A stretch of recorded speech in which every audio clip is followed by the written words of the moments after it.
नमस्कार शेतकरी बांधवांनो, मोदींनी काल तिसऱ्यांदा पंतप्रधान पदाचा कार्यभार स्वीकारला आणि या पदाचा कार्यभार स्वीकारताच त्यांनी शेतकरी बांधवांसाठी एक महत्त्वाची आणि खूप मोठी अशी घोषणा या ठिकाणी त्यांनी केलेली आहे।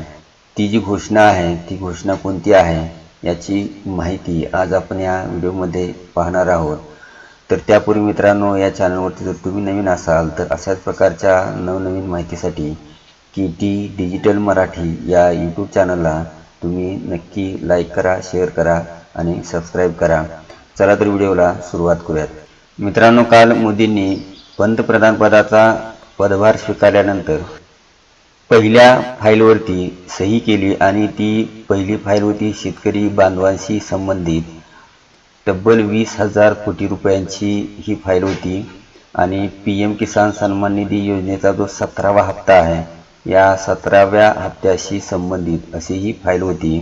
तर मित्रांनो, 17वा हप्ता जो आहे PM किसान सन्मान निधी योजनेचा, या 17व्या हप्त्याच्या फाईलवरती काल मोदी यांनी सही केलेली आहे आणि शेतकरी बांधवांना PM किसान सन्मान निधी योजनेचा 17वा हप्ता जो आहे हा हप्ता मिळण्याचा मार्ग मोकळा झालेला आहे।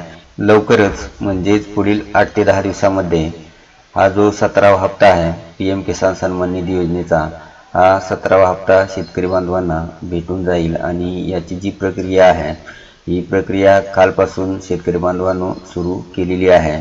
नक्की जर तारीख कन्फर्म जर मला माहीत झाली तर मी नक्की त्याविषयीचा व्हिडिओ या चॅनलवरून मी प्रसारित करेन। तर त्यापूर्वी मित्रांनो, तुम्ही या चॅनलला नक्की सबस्क्राईब करा। तर माहिती कशी वाटली शेतकरी बांधवांनो, कमेंट बॉक्समध्ये कळवा। जय हिंद, जय महाराष्ट्र।